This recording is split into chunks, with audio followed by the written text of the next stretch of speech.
this game. This fucking game. I have tortured myself by playing it again for a second time. I had to play it drunk the first time I fucking played it. It's fucking bizarre. Like, how did this game get even made? Like, I don't know. Let's just dive right in. Alright, so here's some background info about this game. This game came out in 2010, though from looking, you'd probably think it was an early PS2 game. It's actually for the Xbox 360. Wow. Yeah, Deadly Premonition is a horror survival mystery game where you play as Francis York Morgan, an FBI agent called to the small town of Greendale to solve the murder of a local girl and find out exactly what the fuck is going on in this batshit crazy place. Alright, so with that out of the way, let's get started. And you can already tell by the title screen music that this is just going to be one hell of an adventure. Okay, so we get into the opening sequence of the game, which is you stood in a room confronted by two twins whispering to each other in complete gibberish. Alright, you can see why I need this, right? Good.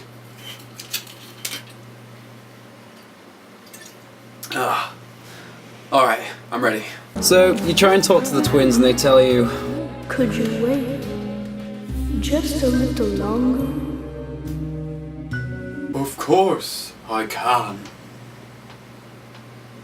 So you wait just a little longer, and eventually wake up from this weird excuse of a dream sequence or whatever the fuck that was, and we're introduced properly to our main character, Francis York Morgan, discussing important FBI work.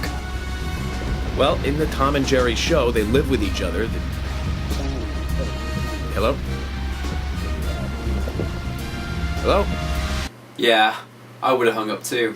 After being rudely hung up on, you'll notice that Agent York starts talking to someone called Zach. At the very least, it'll get me out of the cramped city for a while. Right, Zach? Did you see that, Zach?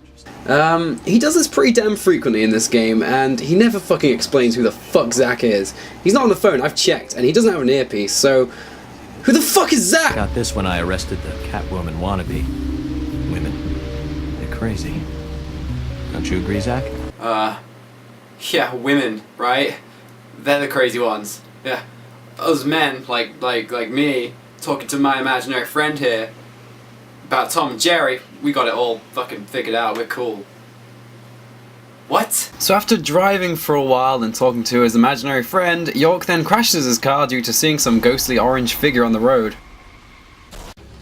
Whoa, hold on to your hats, this is one hell of an action sequence, guys. It's probably about as good as it's gonna get in this game.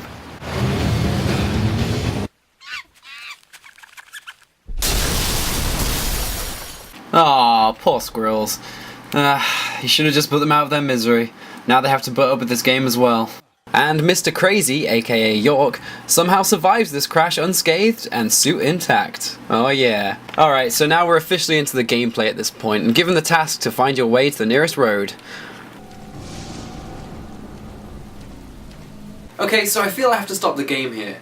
Right, see, it may look like I'm controlling the game like a borderline retard, but trust me, it's not that. It's the fucking gameplay, okay? It is fucking broken. Agent Morgan, York Morgan, whatever the fuck he's called, he controls like a fucking potato. Seriously, just look at this gameplay. And I think the combat speaks for itself. I mean, wow. Imagine if someone took Resident Evil 4 and said, hey, you know what'd be more fun? If we made aiming as retarded as possible, but hey, don't worry, because there's a lock-on feature, but it only locks onto the enemy's crotches. Alright.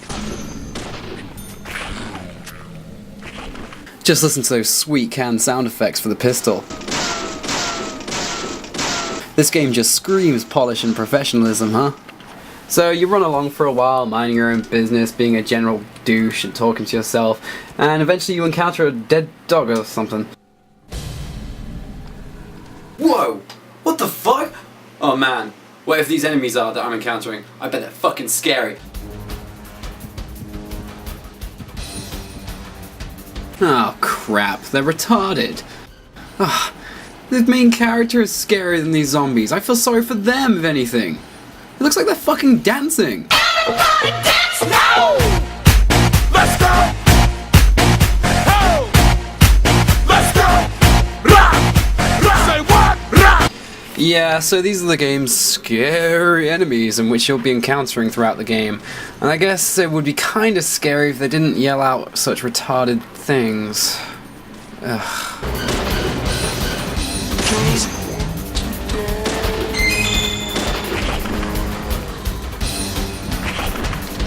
Anyway, eventually you make it out of the forest place. Oh, and there's an axe guy at some point that tries to kill you, but I guess he just gets bored because he takes one swing at me and just kind of goes away.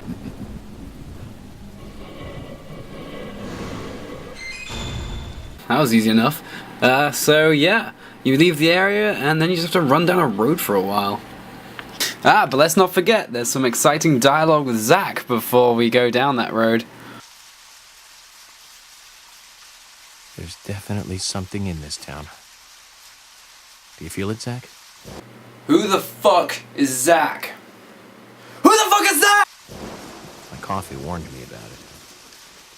Yesterday morning, the milk I poured in my coffee made a sign.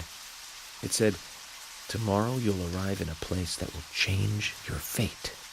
Really? Because my cup of coffee says I'm going to be playing a piece of shit game. Ah, fuck. Okay, so you run down this long ass road and trees pop in the distance. Nice. You run until you bump into your partners, I guess. This is Emily Wyatt. She's the Greenvale deputy sheriff, and man, I think York has kind of a thing for her. She's easy on the eyes. Definitely worth a trip to the primitive world. By the way, don't mention anything about what happened back there. She'll think you're a psycho.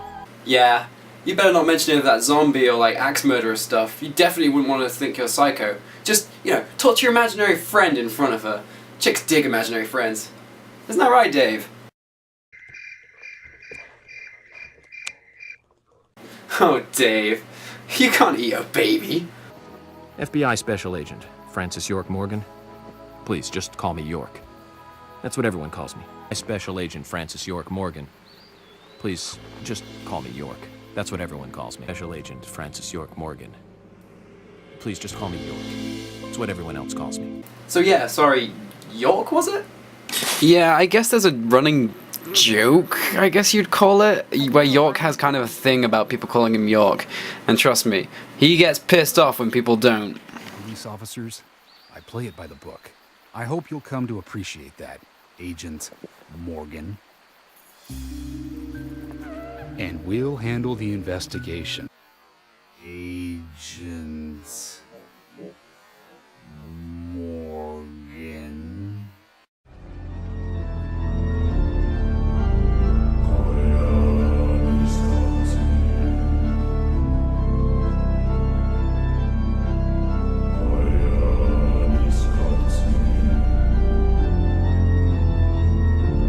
This is your second partner, the sheriff of the police, George Woodman. He doesn't seem to like York too much, which, to be fair, is kind of understandable. I mean, come on, does he always have to light his cigarette like that? You'll see that he does that every time. The symbolism in my dreams continues to intensify. So our main character is given a lift into the town of Greenvale, and the adventure truly begins, and the mystery is delved into and all that crap.